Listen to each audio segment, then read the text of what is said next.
Smart મીટરે ફરી એક વખત છબરડો કર્યો। 13,45,000નું વીજ બિલ આવતા ગ્રાહકને તાવ ચડી ગયો।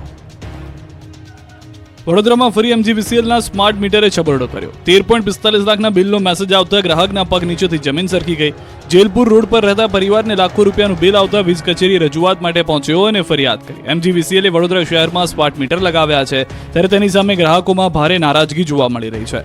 વધારે બિલ અને રિચાર્જની પ્રક્રિયાથી લોકો ત્રસ્ત છે અને જૂના મીટર ફરી લગાવી આપવાની માંગ ઉઠી છે। એવામાં વધુ એક છબરડાથી ફરી સ્માર્ટ મીટર માટે વિરોધનો સૂર ઉઠ્યો છે। દાહોદમાં ભૂમાફિયાઓ બેફામ બન્યા છે। નકલી કચેરી બાદ વધુ એક મોટું કૌભાંડ સામે આવ્યું।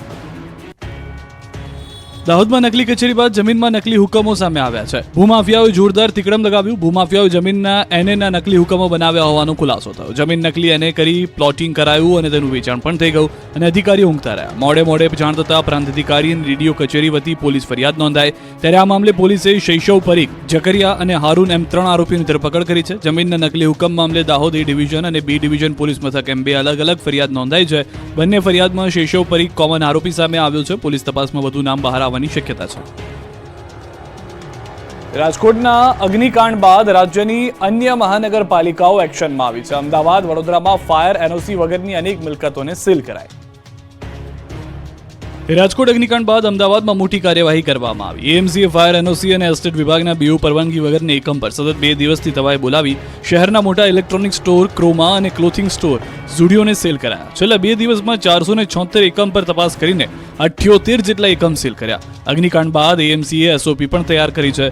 Hospital, tuition classes, multiplex, mall, game zone સહિત જે સ્થળો પર લોકોની અવરજવર હોય તેવા એકમોને ફરજિયાત BO પરવાનગી અને ફાયર NOC લેવાની રહેશે। અમદાવાદ ગ્રામ્યની શાળાઓમાં પણ રોજની 50થી વધુ શાળાઓમાં ફાયરની સુવિધાની તપાસ થઈ રહી છે, જેમાં શહેર અને ગ્રામ્યની 10 જેટલી શાળાઓ નિયમોનું ઉલ્લંઘન કરતી હોવાનું સામે આવ્યું। ક્યાંક ફાયર NOC નથી તો ક્યાંક પતરાના શેડમાં શાળા ચાલી રહી છે, ત્યારે તમામને 11 જૂન પહેલા શિક્ષણ વિભાગમાં રિપોર્ટ કરવા સૂચના છે। રાજકોટ આગકાંડ બાદ તપાસનો ધમધમાટ શરૂ થયો છે। રાજકોટના તમામ ગેમ ઝોન સીલ કરાયા છે। કમિશનર મુજબ જ્યાં વધુ લોકો એકત્ર થાય છે તેવા સ્થળોએ પણ તપાસની શરૂ કરાઈ છે। ફાયર, પોલીસ, શિક્ષણ અને તબીબોની ટીમ બનાવી હોસ્પિટલ, ટ્યુશન, થિયેટર અને મોલમાં ચકાસણી કરાઈ રહી છે। રાજકોટમાં 2 દિવસમાં 200 એકમોની તપાસ કરી 20 એકમ સીલ કરાયા છે। મહાનગરપાલિકાના અધિકારીઓ સામે પણ તપાસ ચાલુ છે, જેનો રિપોર્ટ આવ્યા બાદ કાર્યવાહી કરવામાં આવશે। આ તરફ વડોદરામાં પણ મહાનગરપાલિકાએ સતત 3જા દિવસે કાર્યવાહી કરી। VMCની 14 જેટલી ટીમે ચેકિંગ બાદ ફાયર NOC ન હોય તેવી 575 મિલકતો સીલ કરી, જેમાં કોમ્પ્લેક્સ, કોલેજ, ટ્યુશન ક્લાસીસ સહિત 22 જેટલી શાળાઓ સીલ કરાઈ છે। સુરેન્દ્રનગરની ધાંગધ્રા પાલિકાએ પણ શહેરના કમર્શિયલ એકમોમાં ફાયર સેફટીને લઈ ચેકિંગ કર્યું। ધાંગધ્રા પાલિકાએ 2 દિવસમાં 25 નાના મોટા એકમોને ફાયર સેફટીને લઈને નોટિસ ફટકારી છે, જેમાં મોલ, મલ્ટીપ્લેક્સ અને હોસ્પિટલનો પણ સમાવેશ થાય છે। શહેરમાં જર્જરિત મકાનોનો પણ સર્વે કરી આગામી દિવસોમાં નોટિસ અપાશે। સૌરાષ્ટ્ર યુનિવર્સિટીમાં ખાટલે જ મોટી ખોટ જોવા મળી। ફાયર NOC વગર ધમધમી રહી છે યુનિવર્સિટી। રાજકોટમાં આવેલી સૌરાષ્ટ્ર યુનિવર્સિટી નિયમ પાલન માટે સંલગ્ન કોલેજને આદેશ કરી રહી છે। સૌરાષ્ટ્ર યુનિવર્સિટી પાસે ફાયર NOC ન હોવાનું સામે આવ્યું। યુનિવર્સિટીના મુખ્ય બિલ્ડિંગનું NOC જ નથી તો હોસ્ટેલ અને સ્પોર્ટ કોમ્પ્લેક્સનું પણ NOC ન હોવાનું સામે આવ્યું। સૌરાષ્ટ્ર યુનિવર્સિટીએ ફાયર NOC માટે મનપામાં દરખાસ્ત કરી છે। પોતાની સાથે સંલગ્ન કોલેજને યુનિવર્સિટીએ પરિપત્ર જાહેર કર્યો છે અને ફાયર સેફટીની સુવિધાને લઈને આદેશ કર્યો છે, પણ અહીં તો ખાટલે જ ખોટ જોવા મળી। અગ્નિકાંડ બાદ વીર નર્મદ યુનિવર્સિટીએ પણ મહત્વનો નિર્ણય કર્યો। જે કોલેજમાં ફાયર NOC નહીં હોય તેનું જોડાણ રદ કરાશે। વીર નર્મદ યુનિવર્સિટીએ ફાયર સેફટી અને NOC ને લઈ સંલગ્ન કોલેજને આદેશ કર્યો છે। VNSGO સાથે જોડાયેલી તમામ કોલેજમાં ફાયર સેફટી હોવી જરૂરી રહેશે। સુરતમાં ભાજપના નેતાઓ કાયદાના પોતાથી ઉપરવટ માની કામ કરી રહ્યા છે। ફાયર સેફટીના નિયમોની એસી તેસી કરી રહ્યા છે। સીલ કરેલા એકમો ખોલી નાખ્યા। ફાયર સેફટીની કામગીરીને લઈને સુરતથી જે દ્રશ્યો સામે આવ્યા તેને જોઈને જ લાગી રહ્યું છે કે નિયમો માત્ર સામાન્ય જનતા માટે જ છે, નેતાઓ કે તેના લાગતા વળગતા લોકો માટે નહીં। ફાયર NOC વગરની જે મિલકતને સવારે સીલ કરવામાં આવી, રાત્રે એ જ ફૂડ કોર્ટ ધમધમી રહ્યું હતું। ફાયર સેફટીની કામગીરીમાં ભાજપના નેતાઓ સલવાયા હતા અને તેમની મિલકત સીલ કરાઈ હતી। શાસક પક્ષના નેતા ધર્મેશ વાણિયાવાલાની જગ્યા પર ચાલતું ફૂડ કોર્ટ સીલ કરી દેવાયું હતું। ધર્મેશ વાણિયાવાલાની જગ્યા પર લા પેન્ટોલા નામથી ફૂડ કોર્ટ ચાલી રહ્યું છે, જેમાં NOC વગર જ 26 જેટલા ફૂડ સ્ટોલ ધમધમે છે। એકમોને સીલ કરવાની કામગીરીમાં 3 દિવસથી આ ફૂડ બચી રહ્યું હતું, જે હવે બચાવી શકશે નહીં તેમ લાગતા ચોથા દિવસે ફૂડ કોર્ટે સીલ માર્યું। જોકે ફૂડ કોર્ટ સીલ કર્યા હોવા છતાં તંત્રની કામગીરીની એસી તેસી કરવામાં આવી અને અંદર કામગીરી શરૂ કરી દેવાય। તો બીજી તરફ સુરતમાં ભાજપના કોર્પોરેટરના પુત્રની દાદાગીરી સામે આવી। ગેરકાયદે બાંધકામ તોડવા ગયેલી પાલિકાની ટીમને ધમકાવવામાં આવી. બમરોલીના કોર્પોરેટર ગીતા રબારીના પુત્ર મયુર રબારીએ દાદાગીરી કરી. ગેરકાયદે દબાણ તોડવા ગયેલી ટીમને મયુર રબારીએ ભ્રષ્ટાચારમાં ફસાવી દેવા સહિતની મારી નાખવાની ધમકી પણ આપી, જેને લઈને મહાનગરપાલિકાની ટીમ પાંડેસરા પોલીસ મથકમાં અરજી કરી કાર્યવાહીની માંગ કરી છે. ફરી એકવાર અનધિકૃત બિયારણનો મુદ્દો ઉઠ્યો છે. જામનગરમાં કિસાન કોંગ્રેસે હોબાળો મચાવ્યો. અનધિકૃત બિયારણને લઈને જામનગરમાં કિસાન કોંગ્રેસે હલ્લાબોલ કર્યો. કિસાન કોંગ્રેસના નેજા હેઠળ મોટી સંખ્યામાં ખેડૂતો એકત્ર થયા અને નાયબ ખેતી નિયામક વિસ્તરણની કચેરીમાં રજૂઆત કરવામાં આવી. ખેડૂતોએ બેનર સાથે પ્રચાર કર્યા અને હોબાળો મચાવ્યો. અનધિકૃત બિયારણ બાબતે સરકાર સામે કિસાન કોંગ્રેસે આક્ષેપ કર્યા. સાથે જ સરકારની એડવાઇઝરી, સ્કોડની રચના, છાપામારી, રેડ ઉપર સવાલ ઉઠ્યા. અનધિકૃત એજન્ટ મારફત ગેરકાયદે બિલ વગરના બિયારણ વેચતા હોવાનો કોંગ્રેસ કિસાન સેલનો આક્ષેપ છે. આ મામલે સરકાર યોગ્ય કાર્યવાહી કરે અને ખેડૂતોના હિતમાં પગલાં લે તેવી માંગ કરી.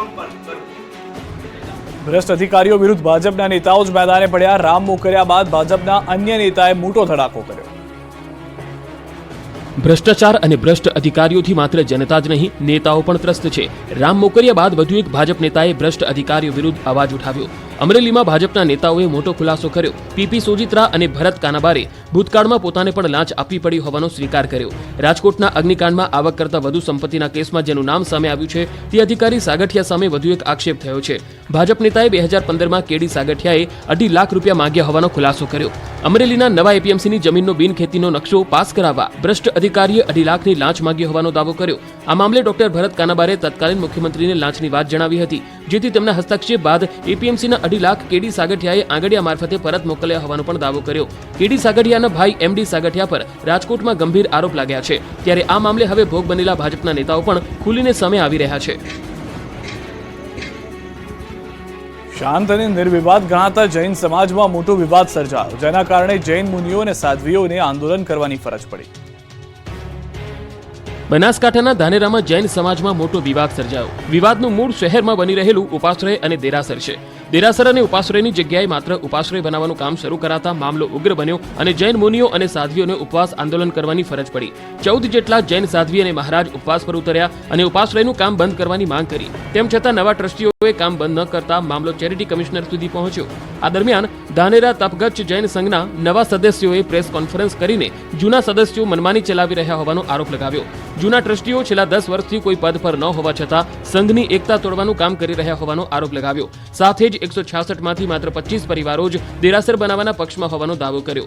નવા ટ્રસ્ટીઓએ મીટિંગ બોલાવી આ મુદ્દે મતદાનની પણ માંગ કરી અને જિનાલય અને ઉપાશ્રય બંને માટે બહુમતી હશે તો બંને બનાવવાની તૈયારી દર્શાવી. ત્યારે આ મામલે સુખદ સમાધાન થાય તેવી જૈન સમાજના અનુયાયીઓની માંગ છે.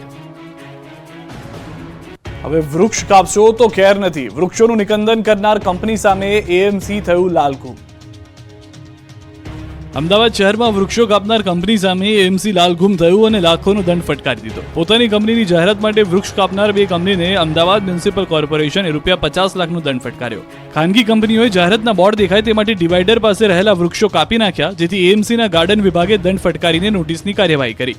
એએમસીના ડેપ્યુટી કમિશનરે જણાવ્યા પ્રમાણે આ કંપનીઓએ ગેરકાયદે વૃક્ષોને કાપી ટેન્ડરની શરતોનો પણ ભંગ કર્યો, સાથે જ પર્યાવરણને મોટું નુકસાન કર્યું છે. મનપાએ આ કૃત્યને નિંદનીય ગણાવી ચિત્રા બી, પબ્લિસિટી અને ઝવેરિયન કંપનીને ₹50 લાખના દંડની નોટિસ ફટકારી છે. એટલું જ નહીં, ગાર્ડન ખાતા તરફથી ફરીથી 2000 મોટા ઝાડ રોપવામાં આવશે, જેનો 2 વર્ષનો ઉછેર ખર્ચ પણ બંને કંપનીએ કરવાનો રહેશે. સાથે જ 7 દિવસમાં દંડના નાણાં જમા કરાવવાનો એસ્ટેટે જાહેર ખબર વિભાગે આદેશ આપ્યો છે. બંને ખાનગી કંપનીએ ઝાડના ઉછેર માટે ડાયરેક્ટ ગાર્ડન વિભાગનો સંપર્ક કરવાનો રહેશે. અંબાજી જતા માઈ ભક્તો માટે શરૂ કરાઈ છે વિશેષ સુવિધા. ભક્તોને ગરમી વચ્ચે દર્શન સાથે મળશે ઠંડક. હવામાન વિભાગની આગાહી વચ્ચે રાજ્યમાં કાળઝાળ ગરમીનો પ્રકોપ યથાવત છે. ત્યારે શક્તિપીઠ અંબાજી મંદિરમાં આજથી વિનામૂલ્યે છાશનું વિતરણ શરૂ કરવામાં આવ્યું છે. દરરોજ હજારોની સંખ્યામાં માઈ ભક્તો જગત જનનીમાં અંબાના દર્શને આવતા હોય છે. ત્યારે આ ભક્તોને ગરમીના પ્રકોપ વચ્ચે રાહત મળે તેવી આશયથી મંદિર ટ્રસ્ટ દ્વારા મહત્વનો નિર્ણય કરવામાં આવ્યો છે. ઉનાળાની સિઝનમાં વધી રહેલ હીટસ્ટ્રોક અને ડિહાઇડ્રેશન ઘટનાથી બચવા માટે છાશનું વિતરણ શરૂ કરવામાં આવ્યું છે. ત્યારે મોટી સંખ્યામાં માઈ ભક્તો તેનો લાભ લઈ રહ્યા છે. ભક્તો દર્શન બાદ છાશ પીને ઠંડક મેળવી રહ્યા છે. આખરી ગરમીએ સાબરકાંઠાના ખેડૂતોને પાયમાલ કરી દીધા. આકરી ગરમીના કારણે સાબરકાંઠામાં કાકડી અને દૂધીના પાકને ભારે નુકસાન પહોંચ્યું છે. સાબરકાંઠાના તખતગઢ ગામે ખેડૂતોએ દૂધી કાકડીનું વાવેતર કર્યું હતું, પરંતુ આ વખતે સાબરકાંઠામાં 44 ડિગ્રીને પાર તાપમાન પહોંચતા બધા જ પાકનો સોથ વળી ગયો. વેલાવાળી શાકભાજીમાં તુરિયા, ગલકા, દૂધી, કાકડી સહિતના ખેતીમાં નુકસાન પહોંચ્યું છે. છોડ ઉપર ફૂલ તો બેસે છે, પણ આકરા તાપના કારણે તે મુરઝાઈને ખરી પડે છે, જેના કારણે ખેડૂતોને મોંઘા બિયારણ અને માવજતનો ખર્ચ માથે પડી રહ્યું છે. એમાં પણ સાવ પાણીના ભાવ મળતા ખેડૂતોને બેવડો માર પડી રહ્યો છે. હાલમાં દૂધીના જથ્થાબંધ વેચાણમાં ખેડૂતોને માત્ર 2 થી 3 રૂપિયા કિલોના ભાવ મળે છે, જેથી સામે છૂટક માર્કેટમાં 30 રૂપિયા કિલોના ભાવે વેચાણ થઈ રહ્યું છે. ખેડૂતોનું ઉત્પાદન ખર્ચ પણ માથે પડી રહ્યું છે. ભારે ખર્ચ કરીને ખેડૂતો યાર્ડ સુધી માલ પહોંચાડે છે, પણ વેપારીઓ શોષણ કરતા હોવાથી ખેડૂતોની સ્થિતિ દયનીય બની છે, જેના કારણે ખેડૂતો ખેતરોમાંથી શાકભાજીના વેલા કાઢી નાખવા મજબૂર બન્યા છે. નશાખોર કાર ચાલક અને પોલીસ વચ્ચે ફિલ્મી દ્રશ્યો સર્જાયા. સાયલામાં નબીરાએ પોલીસ સામે બાથ ભીડી. ખેડાના સાયલામાં પોલીસ અને નબીરા વચ્ચે ફિલ્મી દ્રશ્યો સામે આવ્યા. બેફામ બનેલા નબીરાએ પોલીસને દોડાવી. નશાની હાલતમાં નબીરાએ પોલીસ સામે બેફામ વાણી વિલાસ કર્યો, જેથી નબીરાને કાયદાનું ભાન કરાવવા પોલીસે નક્કી કર્યું. જો કે મગજ ફરેલા કાર ચાલકે પોલીસ પર જ હુમલો કરી દીધો. પીએસઆઈ સહિત પોલીસ અધિકારીઓએ યુવકની કાર રોકવા અનેક પ્રયત્નો કર્યા. જો કે કાર રોક્યા બાદ પણ શખ્સ બહાર ન નીકળ્યો. આખરે પોલીસે શખ્સની કારના ટાયરની હવા કાઢી નાખી. જો કે કાયદાથી છટકવા નબીરાએ પોલીસ પર જ કાર ચડાવવાનો પ્રયાસ કર્યો અને છટકી ગયો.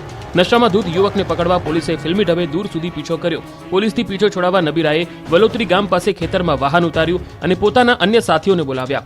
નબીરાને છાવરવા આવેલા અન્ય લોકોએ પોલીસ સામે બાથ ભીડી. શખ્સોએ પોલીસને લાકડીથી પડકારતા આરોપી યુવક પોલીસને હાથ તાળી આપીને રફુચક્કર થઈ ગયો. બેફામ બનેલા અસામાજિક તત્વો પોલીસને પણ ગાંઠી નથી રહ્યા, ત્યારે જિલ્લામાં કાયદો વ્યવસ્થા સામે સવાલ ઉઠી રહ્યા છે. મહારાજા કૃષ્ણકુમારસિંહજીના પુત્ર શિવભદ્રસિંહજી ગોહિલ પંચમહાભૂતમાં વિલીન.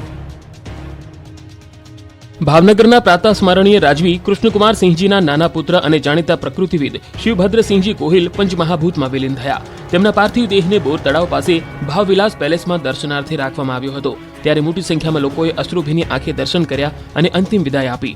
લાવા સમિતિ શિવભદ્રસિંહ ગોહિલની તબિયત નાદુરસ્ત હતી. તેઓએ 91 વર્ષની જેફ વયે અંતિમ શ્વાસ લીધા.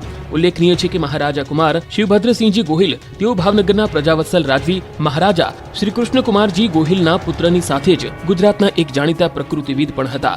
તેમનો જન્મ 23 ડિસેમ્બર 1933માં નીલમબાગ પેલેસમાં થયો હતો. શિવભદ્રસિંહજી ગોહિલને પ્રજાજન મહારાજ કુંવર તરીકે ઓળખાતા હતા. તેઓએ 1975માં ભાવનગરમાં the Bhavnagar wild life conservation સોસાયટીની સ્થાપના કરી હતી. શિવભદ્રસિંહજીએ વારસામાં મળેલી સમગ્ર જમીન કાળિયાર રાષ્ટ્રીય ઉદ્યાનની રચના કરવા માટે ભેટ આપી હતી. ભાલના વેળાવદર ગામ પાસેની જમીનનો હક જતો કરીને ભારત સરકારને ભેટ આપી હતી. રાજકોટથી સમાચાર. ટીઆરપી આ કાંડને લઈને ભાજપ નહીં કરે ઉજવણી. મતગણતરીના દિવસે ઉજવણી સાદગીથી કરશે. પ્રદેશ ભાજપે પરિપત્ર બહાર પાડી જાહેરાત કરી ફટાકડા ફોડવામાં નહીં આવે. ફૂલોની પાંદડી, મીઠાઈ, રીલી તેમજ ડીજે સિસ્ટમ કોઈ વ્યવસ્થા કરવામાં આવશે નહીં. વિજય પછી સન્માન સમારંભ કાર્યક્રમ ટાળવા સૂચન. કાર્યક્રમમાં કાર્યાલયની અંદર રોશની અને સુશોભન પણ ન કરવાની વાત કરાઈ છે.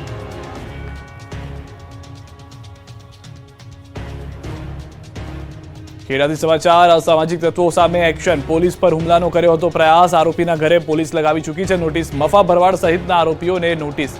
2 દિવસમાં હાજર થવા પોલીસની નોટિસ. પોલીસે આરોપીઓની ગામમાં કરી શોધખોળ. આરોપીઓના પરિવારની પણ કરી પૂછપરછ.